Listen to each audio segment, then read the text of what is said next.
So as promised, I'm doing number 6, which is the volume of a cone. All right, and so I know it's a cone because obviously it looks like a cone, but it's a cylinder, so we're going to take the volume of the cylinder. But the fancy thing about this is, notice how it's a circle base, but it comes to a pointed top, which means it's a ice cream cone. So at the end, I'm going to divide my answer by 3.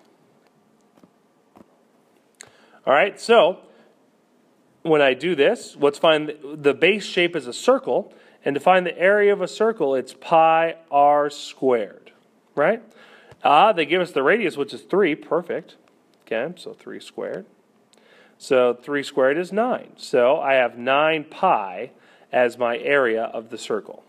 Okay, now the dimension I've added is I need to add the height, because now to get the volume, I add that third dimension of height.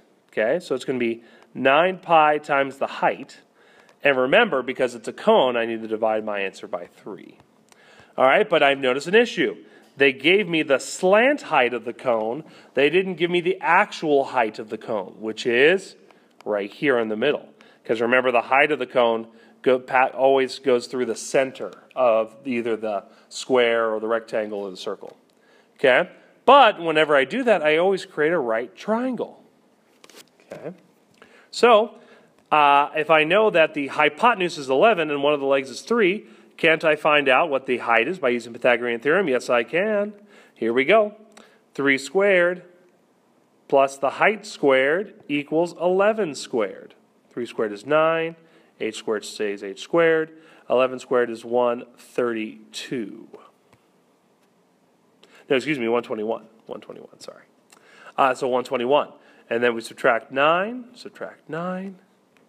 8 squared equals 112. Okay? And then at this point, I'm going to go ahead and make it just a radical by dividing here and then changing this. So 112, I know 2 and 56. 56 can break down into 2 and 28. 28 breaks down into 2 and 14. 14 breaks down into 2 and 7. Okay. So now I pull out my pairs. I have a pair of 2's here and a pair of 2's here. But the 7 didn't have a buddy, so it stays inside. So 2 times 2 is 4. So my height of my cone is 4 radical 7.